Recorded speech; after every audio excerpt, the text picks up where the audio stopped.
So as we delegate, we also receive delegation.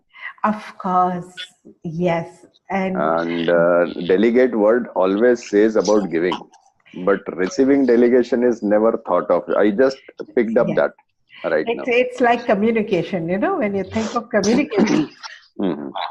we only think of what to yap. Yes. And we generally don't think that communication is a two-way process, Mm. receiving and giving both. So you need to be a good listener to be able to express and put across your points. So, you know, interestingly, we can't really delegate if we haven't really done our part of the stories. So Absolutely. that's where I was coming to.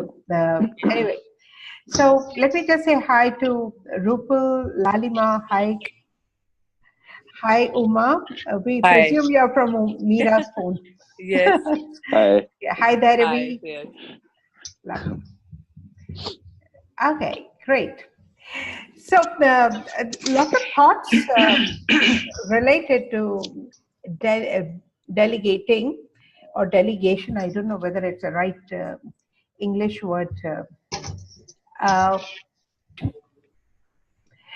So as Shreyas rightly said, I know he's handling quite a big team, and of course, if he doesn't delegate, I'm sure he would be kind of overburdened with so much of work. So even to keep functioning well, there are certain careers and work profile um, does involve effective ways of delegating all that you need to delegate. And yet, when it comes to certain personal stories, when it comes to certain emotional stories, when it comes to uh, sometimes even the financial stories, or I'm going to come to this point, ancestral stories, uh, we tend to bear a lot of brunt.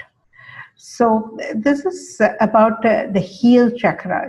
Classically, you get this heel pains.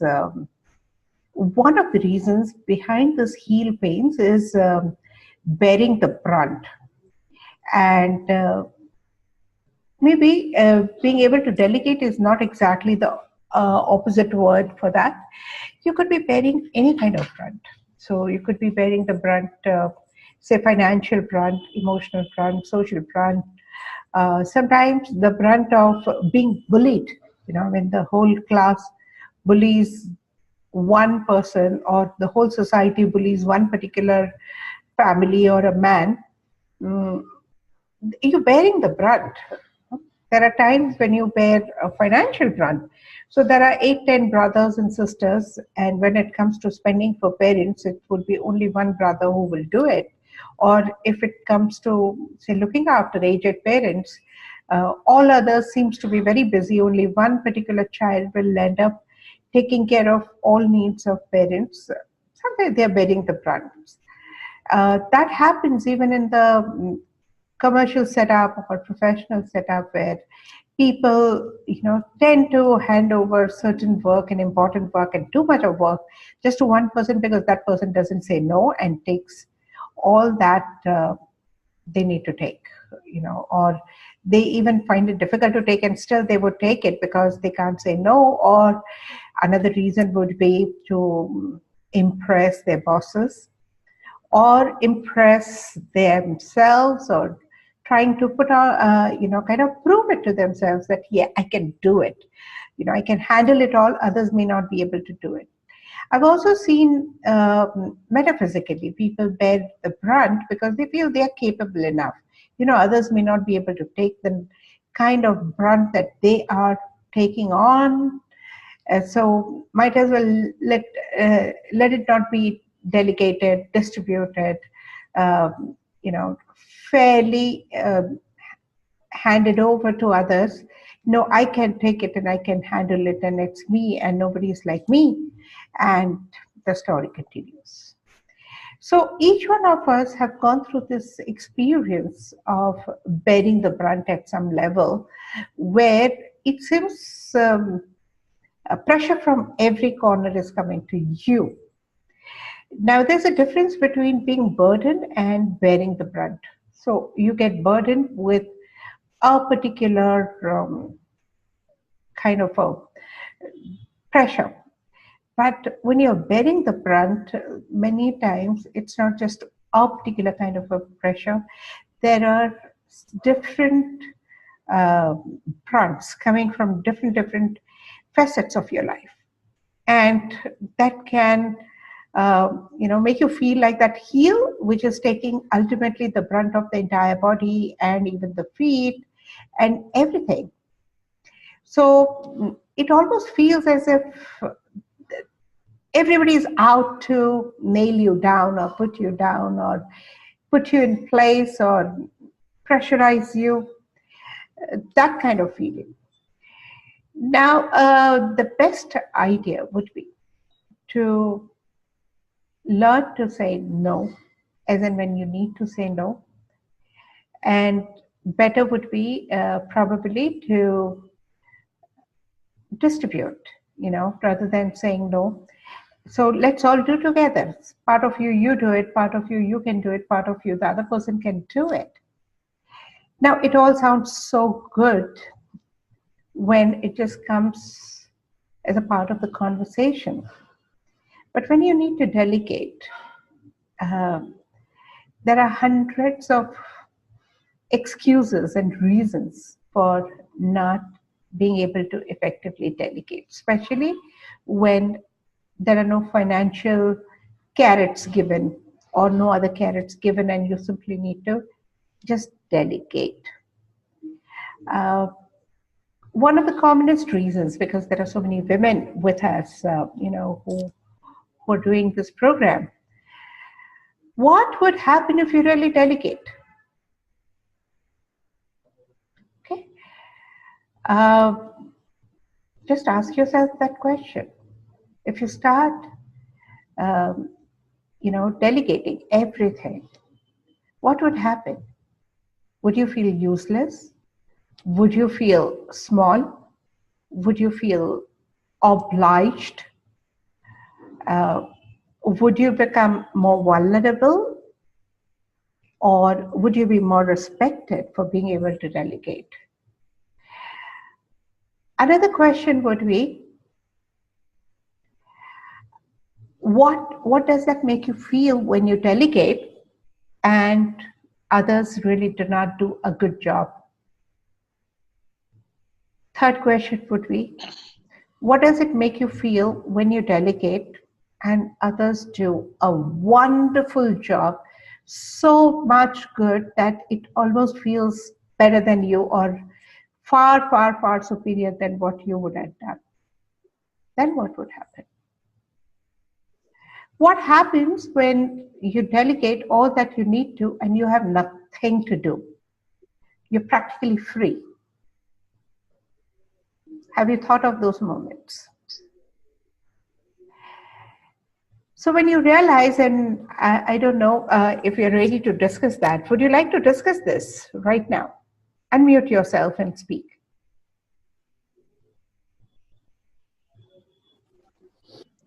Hi, Aatmn. Hi. So, as you were speaking, it came to me that redistribution of the brunt and Yes. your learning will ease out a lot of delegation. Yes.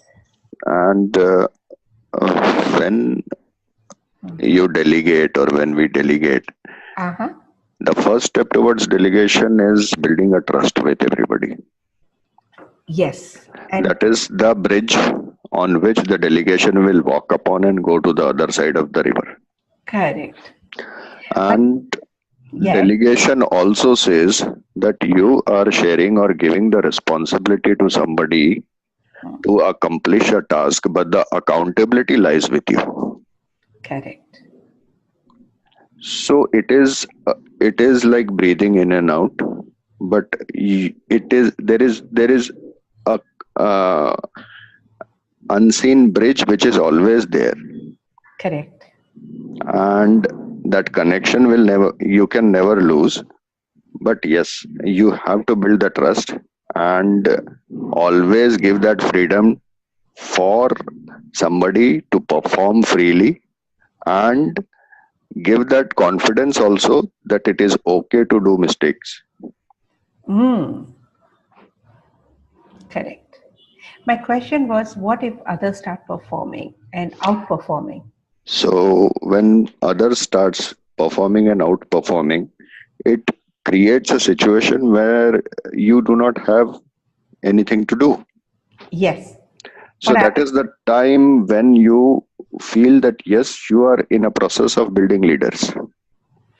Yes. And that is the time when you feel that yes, you have got more time for yourself to build yourself and learn more. Right. I mean, this is what happens with me. So there is no sense of insecurity with me, because when delegation comes in most of the corporate world, it happens that people will definitely keep to themselves and would not like to delegate or share, so that they become more important, or their presence or their so that was never with me. So what I have always done is created leaders, so that the business can expand and there can be more participation from everybody. That's really beautiful.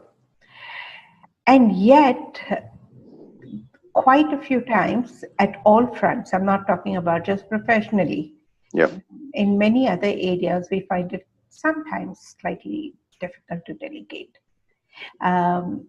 Simple thing like you go to a restaurant, and if this particular group who keep frequenting different restaurants, there would be just one or two people who put their hands in the pocket. When it comes to pay the bill, you'll be amazed how quickly everybody gets important phone calls, or they get urgent nature's call and stuff like that. And there are people who always land up footing the bills, right? in, Not necessarily that because they are always more affording than others. in this case, I feel there is a lack of communication and lack of clarity, No, because there there are is. two ways of looking at it. Yes, Either everybody knows that it is going to be shared yes, equally, or or or everybody is trying to pay the bill first. I'm talking in Indian parlance. yeah. Um, so if you're talking about in Indian parlance, there's always a desire to be a big brother. Yeah. Okay, so I'm there. Don't worry, I can handle it. I can take it. So let it come. So when you have this kind of attitude, you'll end up taking much more than what you can handle at times, or what you should be handling. So the distribution is at times a little unfair. Now you may blame, here I'm just talking to the general public. I mean, all of us, there's a tendency to blame that nobody does it. That's why I have to do it. Nobody's good enough, so that I do it. Nobody's capable enough, so that I do it. And the point that I want to make it is the day you decide to share it with everyone, redistribute, delegate, you will naturally find somebody who's equal or much better. Now, there are certain risk factors. Number one, what if you have nothing to do? What if you're not important enough? What if you feel a little useless? What if you do not get the kind of wah-wah or appreciation that you were getting? Just a second, let me mute everyone. There is a little noise coming in.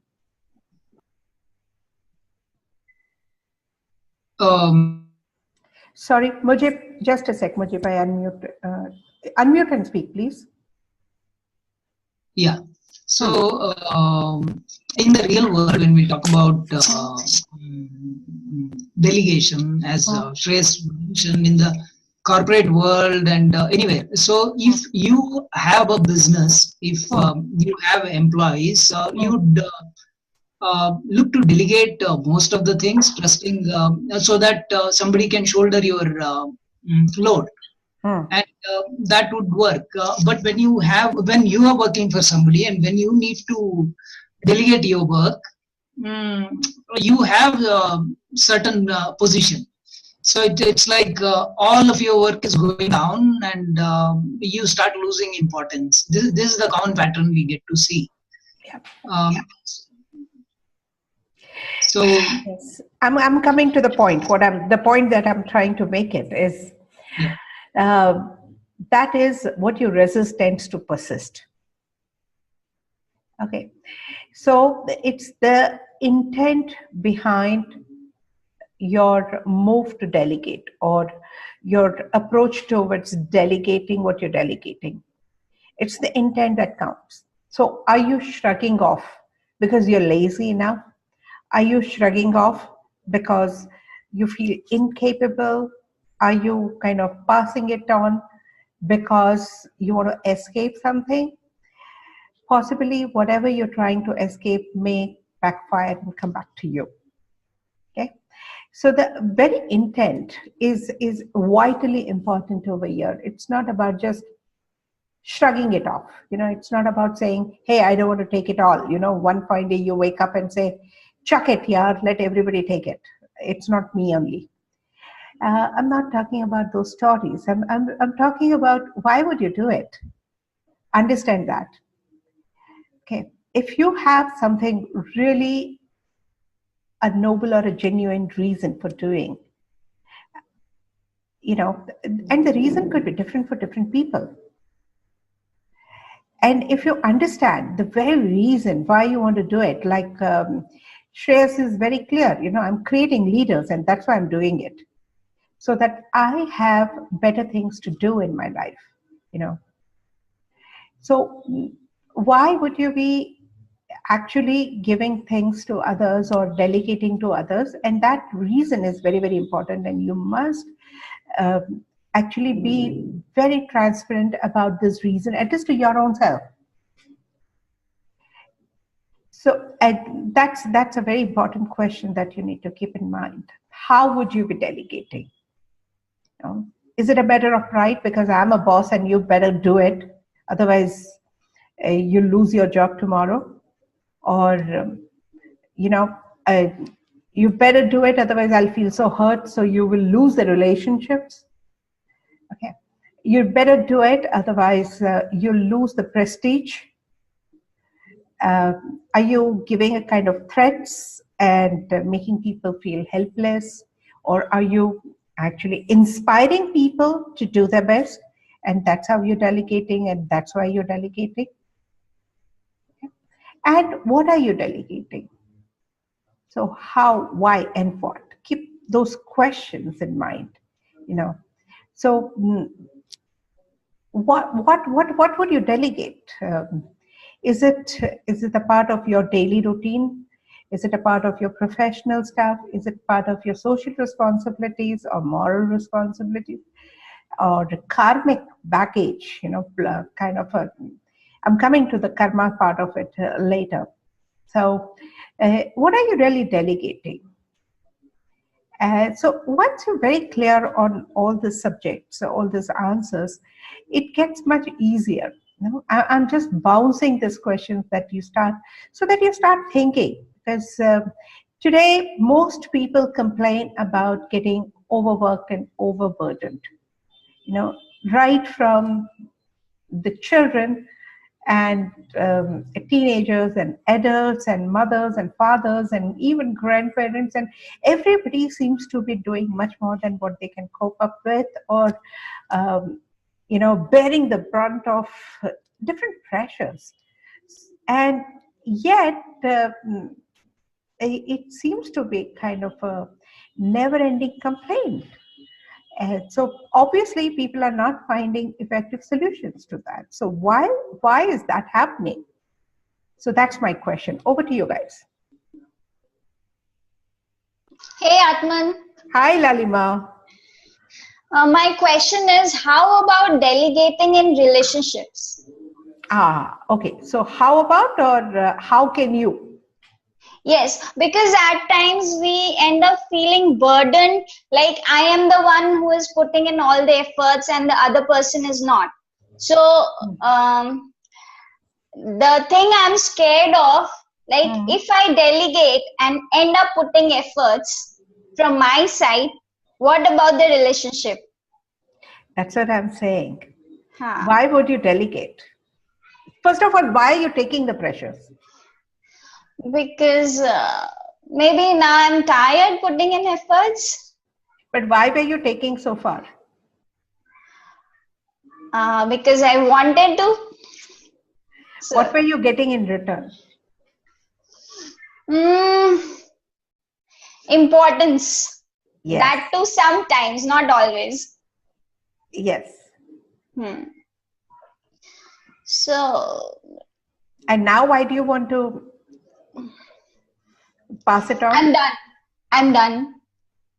It's done. Okay. Yes. That's the reason. Because now the feeling that prevails is I am burdened. So I'm done. I don't want to do it anymore. If the other person is interested, it's okay. Otherwise, tata, bye-bye. What would you be risking? Sorry? What would you be risking if you do that? Of course, a relationship. Are you ready for that? No. Absolutely. So how do you find a way to delegate and enhance the relationship?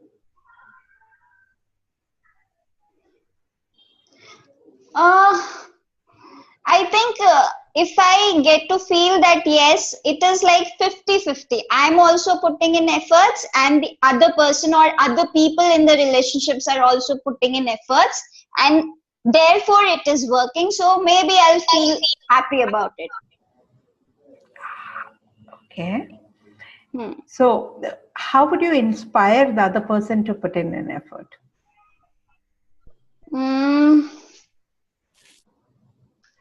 What I thought last week is, what if I step back and let other people do their stuff? So that is what I did. So there was a kind of vacuum in between, but still I felt little free and unburdened. So that was a good time for me. Right. Yes. But did the other person step in? No. So that made me ask you this question. What if we end up delegating in relationships? Because though I was unburdened, but I could see no efforts from the other side. Okay. So, Mujib, do you have the Redikall notes ready? Yeah, I do. Okay, just read the answer to this question. For Lalima, the question would be, why did the other person not step in?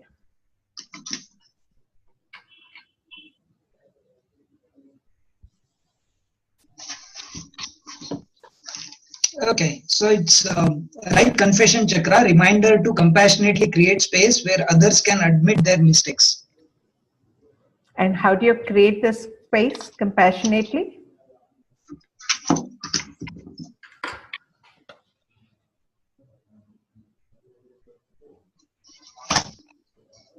It's blank. Can we rephrase it?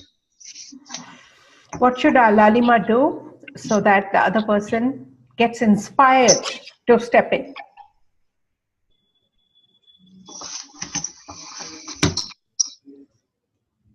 So, as I embrace myself with all my inconsistencies, I easily embrace all around me. And what should Lalima should be able to embrace?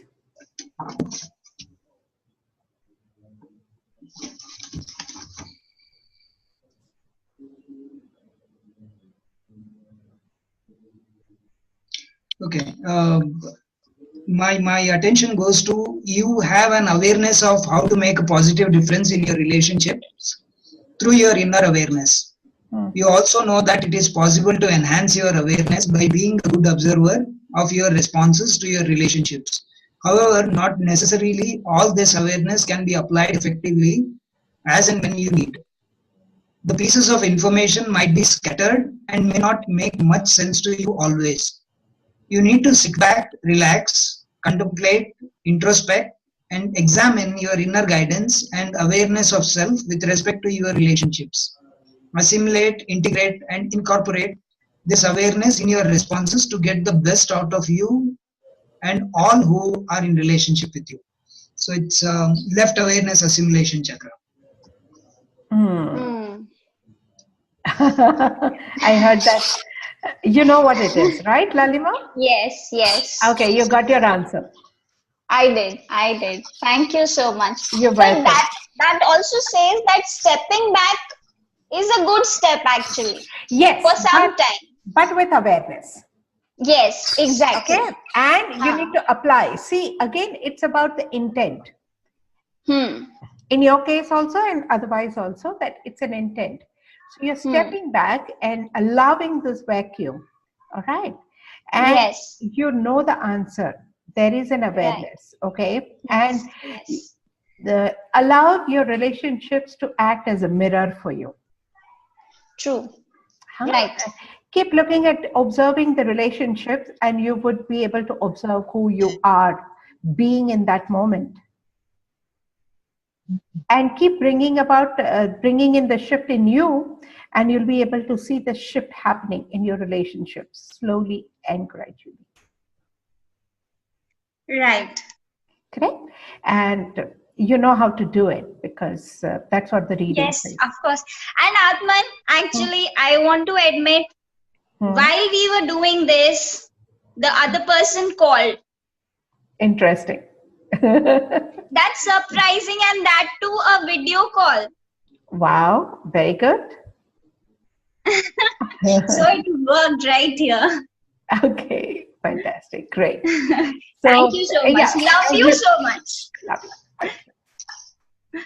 Okay, so anyone else who would like to discuss or let's talk?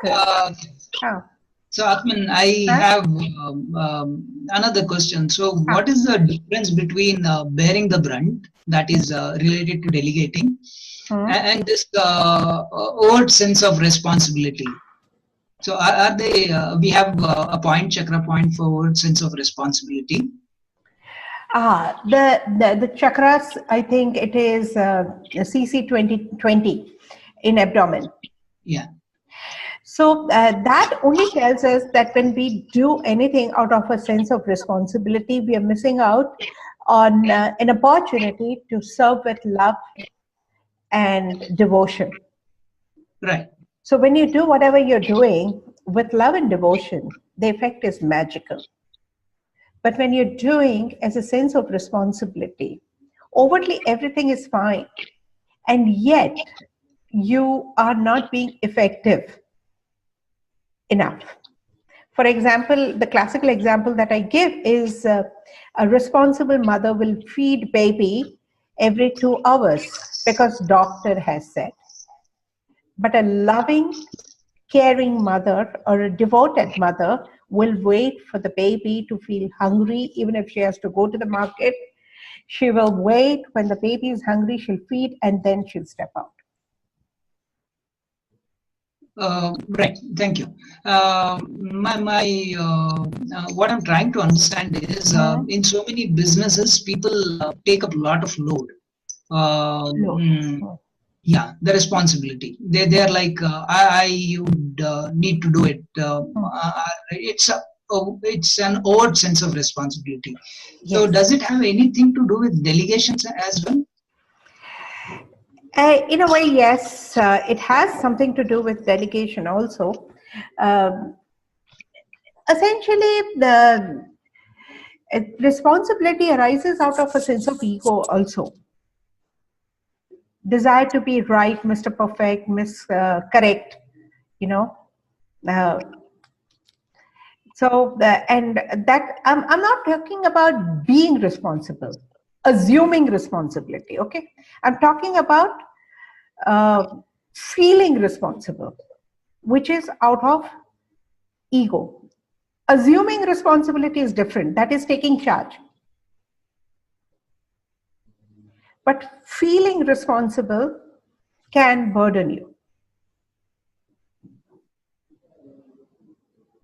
The reason why I asked this question is I've seen clients showing up, they don't delegate with a sense of responsibility that they are responsible for that work, and delegating may not be a right thing, or they would not be able to get the delivery in the same way as Shreya says, that it begins with a sense of trust. Having that faith, and also we need to give that kind of freedom. So I think in Hindi webinar I just shared that it was the same story with me when it came to omnipresence, right? So many people tried getting in, but beyond a point I felt that people were not really as dedicated as I am, or they're not as capable as I am. So I better do it, because they may not do it in a very committed way. And eventually when I understood that probably I will never attract the right person if I'm not ready to step back. And I didn't want to escape from the responsibilities of managing an organization, but the day I realized that I have something better lined up and something different, I need to focus on my strength. And doing things which I think I'm good at and not letting others do that was actually not allowing me to focus on my strength. Okay. And when I decided, how Uma took over, and I still remember once she said, Aatmn, trust. What if anything goes wrong? Kya ho jayega? What can go wrong? What would happen? So leave it, And I remember that's how I went on a long drive, just handing it over to her and not being bothered to pick up even a telephone, and almost kind of just on a soul search expedition, which was so needed and which was so important to me. And she did it. She did it so amazingly.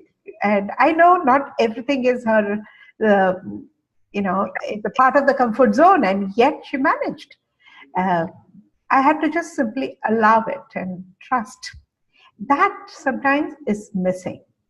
Why missing? Because you feel very guilty when you delegate. So if you feel guilty when you delegate, you will also have reciprocations accordingly. When you know you're not delegating out of any escapism, you're delegating out of a much higher intent and awareness, you will have people reciprocating in a much better way. Thank you. Yeah, that's important. So it's not out of escapism, it's not out of guilt, it's not out of shrugging away your responsibilities, but being able to focus on your strength.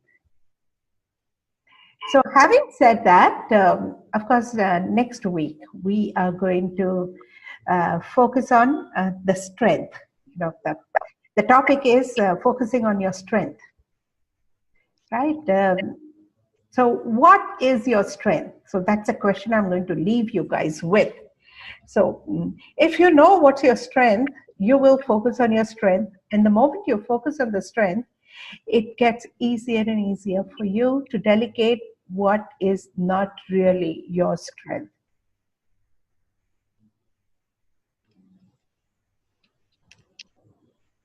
Does that help? Over to you guys. Hi, Yes. Urmi. Hello, Vijay Bhai. Hi, Rupal. Hello. Hi. So any questions so far? Hi, Archana, Shubhangi, Supriya, and Upma. And ma'am, you Alka, were talking about the karmas. What is that? Sorry? I was Hello? talking. Karmas. Okay. All Ma'am, right. you were, yeah, karma's aspect. Yes. Okay. So one of the things that we bear the brunt of is, at a metaphysical level, is ancestral brunt. So we often see that if there is a particular ancestor who has created imbalance, some of the grandchildren and great grandchildren, and sometimes even 4, 5, 6 generations down the line, they go through a typical pattern of suffering, and it has nothing to do with the genetics as such. You know? Like the first son remaining childless, or men dying unnatural deaths, or the early insolvency and stuff like that, professional stories, revenge stories, stuff like that. Now, not everybody in the family go through it. There are certain youngsters who take it up, like the first son sometimes, or the second son, or something like that. Usually they are the ones who somehow they trust their strength and they know they can handle it all. So that's one. Mhm. Sometimes we bear the brunt of sometimes even the community beliefs or community actions at times. We may be bearing the brunt of past life reprogramming. So, I mean, these are the topics beyond probably this webinar. And those who are into the regular practice of regression, like Archana or Upma and Mujib, maybe Varsha, they know, they have come across this pretty often. And again, it works in the same way. You continue bearing the brunt till the time you do not realize what's your strength and what you can do better if you didn't have to do it. And eventually you can delegate, not because you can't handle it, not because you want to run away from it, because you have something much better and different to do. And this is where you start aligning to your life purpose and life plan and start handing over things in a fair way. So, ma'am, if you're not directly involved in this bearing the brunt, but indirectly it is affecting you, why that is there? Why is it? The reason could be different for different people, no? Okay. So if you have chosen to suffer, then of course you will pick up things which will make you suffer. If you have chosen to feel betrayed at some level, yeah, sure. And why would you choose to be betrayed, or why would you choose to suffer? There is an association of growth with suffering. So if you have designed a life plan where you learn to grow with suffering, yeah, you need suffering. Now, if you need suffering, you will pick up those ancestral karmas which will make you suffer. So if we can come out of these with a silent way, and so then we can come out of our karmas also then? Provided you do in a very fair way, without creating a ripples of disturbances. Okay. Yeah. Thank you. So would you all like to do a small little meditation on this? Yes, ma'am. Okay. All right. So all of you, I'm just muting everybody so that there's silence. Yeah. All right. Take a few deep breaths.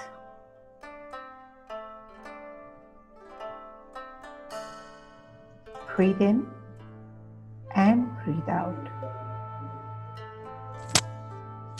Breathe in and breathe out. Breathe in and breathe out.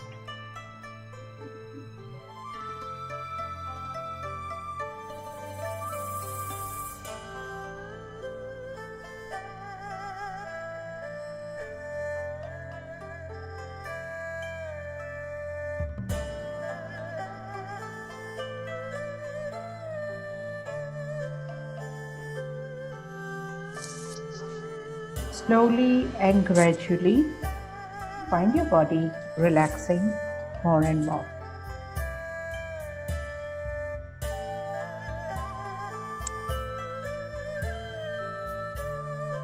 I want you to open your palms facing upwards towards the ceiling.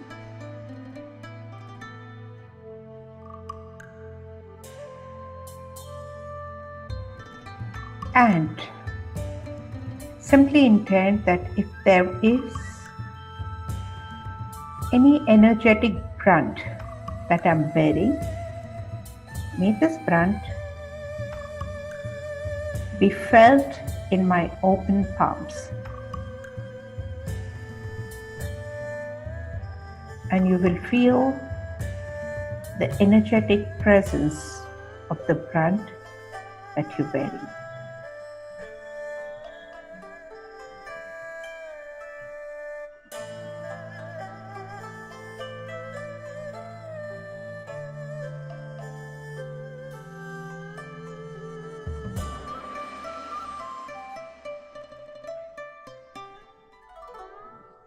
Invite and align with your higher consciousness and supreme consciousness through your crown chakra.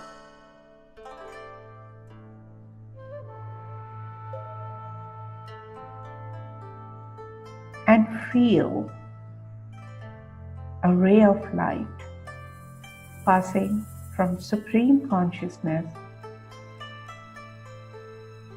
through the higher consciousness, entering your crown, passing through your spine, and going deep down to Mother Earth.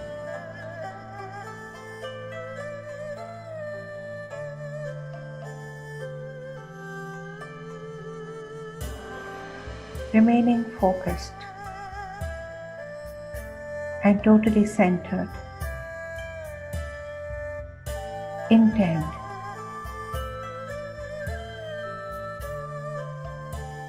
Intent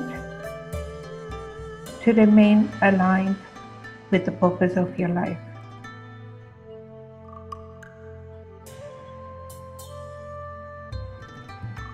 And in order to facilitate being aligned to the purpose of your life, you may distribute your energetic brunt to all those who are ready for it in a fair and appropriate way, in alignment with their respective life plan.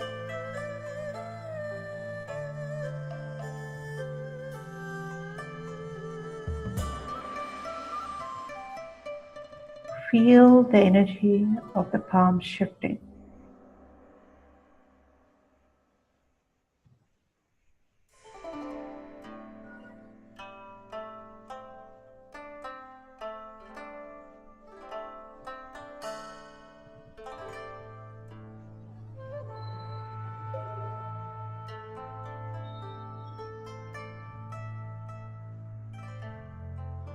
Slowly and gradually,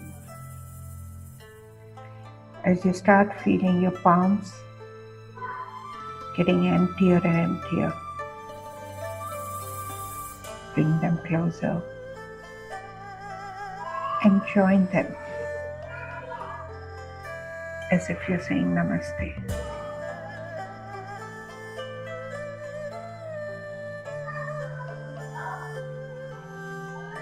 With a deep gratitude towards all who have shared what was meant for you initially.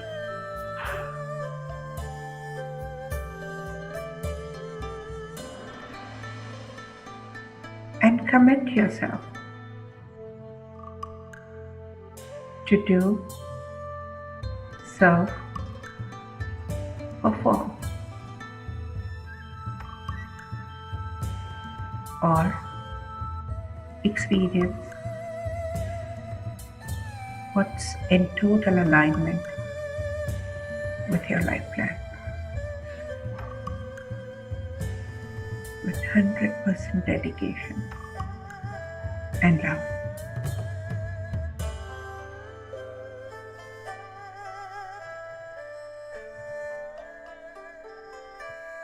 Thank you. You may open your eyes.